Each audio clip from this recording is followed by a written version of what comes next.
Today I wish to fix some critical attention on the now familiar Mormon admonition that successes in the world cannot compensate for failures in the home.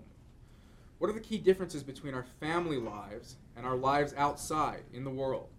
Why is what happens in our homes and families so much more important than what happens outside, in our work, in our civic participation, even in our church service? I believe the answers Mormonism provides to these questions are made clearest against the backdrop of modern political philosophies and economic theories, and what they tend to presume about human nature. These presumptions are taken as the foundational truths upon which our entire system of life and philosophical traditions which sustain it are built, from politics and education to economics and recreation. These two presumptions, these two axiomatic truths, are as follows. First great truth, which I intend to challenge with my little presentation here. Truth number one: human beings are inherently greedy and depraved, avaricious and contentious, ruthless and animal-like in their pursuit of self-interest. Truth number two is related to it and builds upon it. And it is that unless the unruly human animal is somehow governed, it will reduce the world to absolute anarchy. It must be governed by either a system of monarchical domination, in which natural human self-interest is restrained by an external power, or by a self-organizing system of free and equal powers, in which the opposition of particular interests regulates and reconciles them to the common interest. These two ideas, of a depraved human nature and of the necessity of governing it through either authoritarian hierarchy or oppositional equilibrium, debatable though they are, nevertheless run like a red thread through our philosophical heritage, and not only underlie our modern political order, but constitute a totalizing metaphysical order. The anthropologist Marshall Sahlins has devoted a great deal of research and analysis to unpacking the historical development of our modern political ontologies. His recently published The Western Illusion of Human Nature lays out the case in impressive detail, and here I'll just briefly canvass his work in order to set the stage for an argument about what, if anything, Mormonism has to say about politics, family relationships, and human nature. Sahlins begins, appropriately, with Plato, who spoke in the Republic of, quote, the self-advantage which every creature by nature pursues.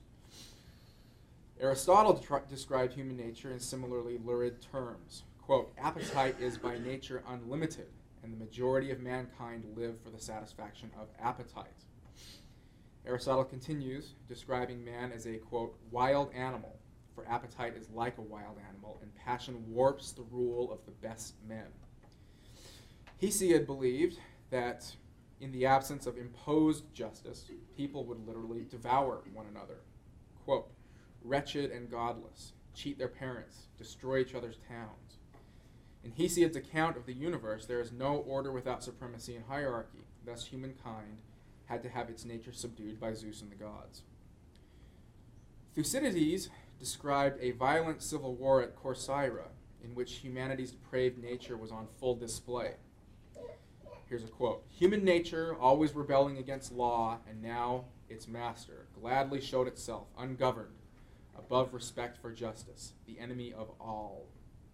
The cause of all these evils, he continued, was the lust for power arising from greed and ambition, and from these passions proceeded violence. He also asserted that humanity was destined to forever repeat such tragic sufferings, quote, so long as human nature remained the same. Thucydides' account is significant, not just in the detail with which it describes humanity's natural depravity, but for its influence. The political philosopher Thomas Hobbes would be the first to translate Thucydides' work into English, and the Greek historian's vision of human nature would directly shape Hobbes' defense of authoritarian government as a check against it. Thucydides' account would also influence John Adams, who would propose a decidedly different solution to the exact same problem. Before looking at Hobbes and Adams in more detail, Sahlins describes a strong and influential medieval tradition in which humanity's wildly avaricious nature was wedded to the doctrine of original sin. Here our contemptible and ferociously self-interested nature was explained as a consequence of the fall, of the disobedience of our first parents. As inheritors of this depraved nature, we also share culpability for it. The solution to the problem of culpability is baptism, preferably quickly after birth, to remove the stain of original sin.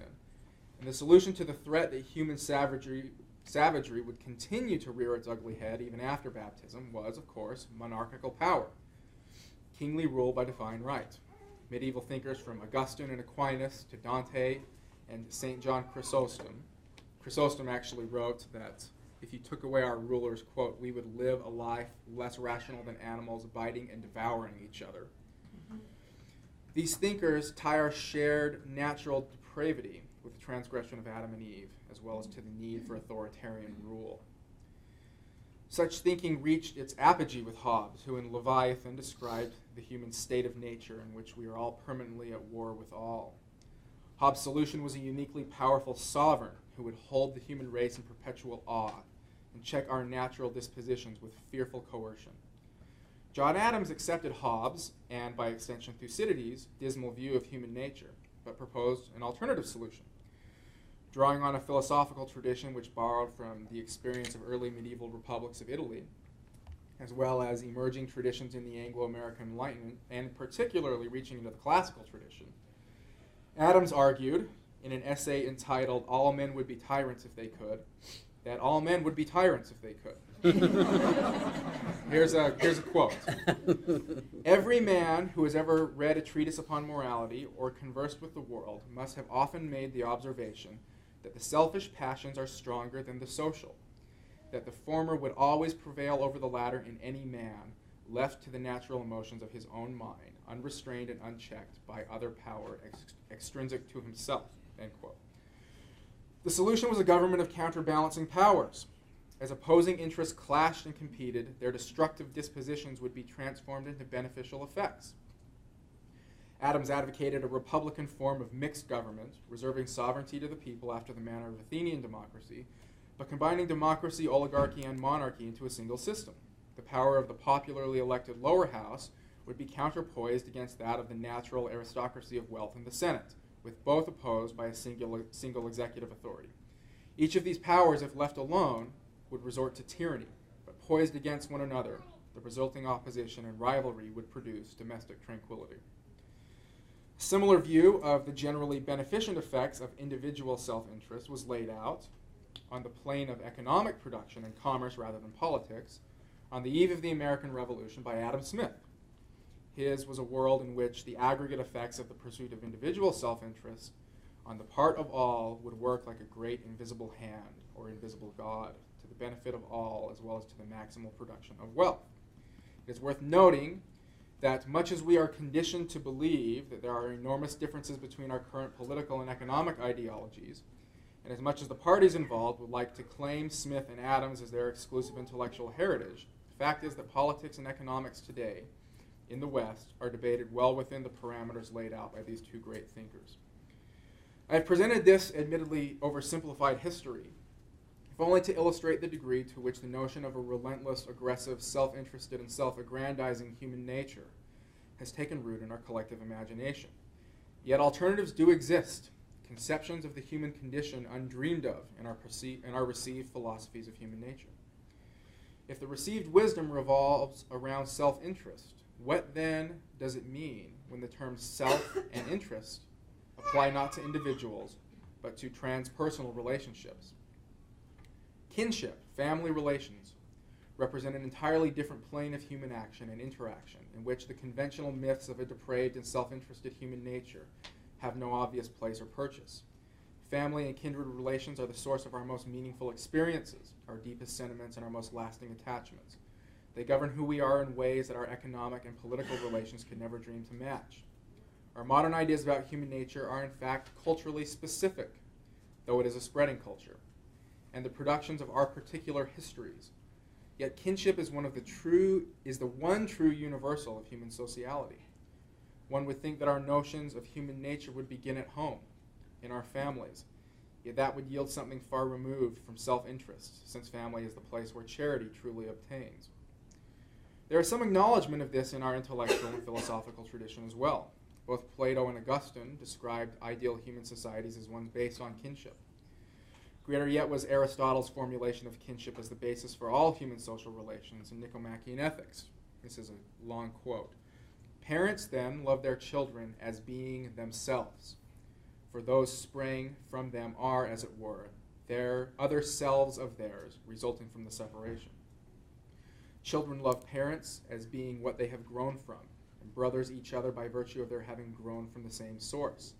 For the self-sameness of their relation to those produces the same with each other. They are, then, the same entity in a way, even though in different subjects." End quote. Kinship is a mutual relationship of being. Family members are in a very real sense members of one another. If you are a member of my family, then my relationship to you is intrinsic to my own existence. The self is something that exists not just within you as a discrete entity, but is diffused among those most closely related to you. A part of yourself exists not just metaphorically, but in reality within others. In a universe characterized by familial relationships, there is no such thing as self-interest in the modern political or economic sense of the term.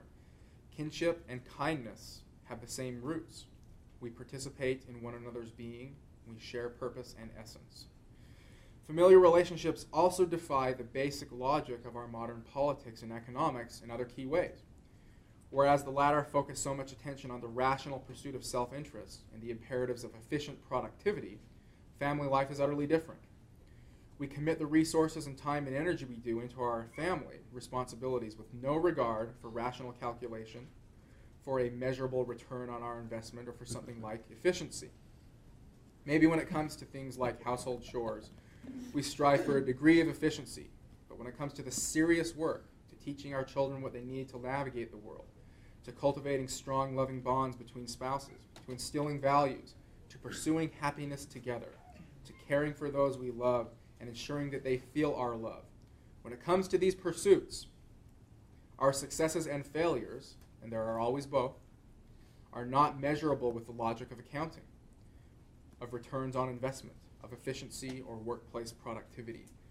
These are the most important, most fulfilling, most meaningful things we will do in this world, and they utterly defy the logic of rational, efficient pursuit of self-interest. They reveal in us our true nature, a nature starkly alternative to that imagined in our political culture or our debates over economic policy. Mormonism, finally, tells us a completely different story about who we are, our nature, and our destiny. It tells us, in the first place, that there is no original sin, that our competitive, ruthless, self-interested dispositions were not inherited from our fallen first parents, but were taught to humanity by Satan, who convinced Cain that any act, even one which took innocent life, was justified if it led to an increase in property. Cain, who was not his brother's keeper in their competitive dog-eat-dog world, gloried in his victory as he took possession over Abel's property.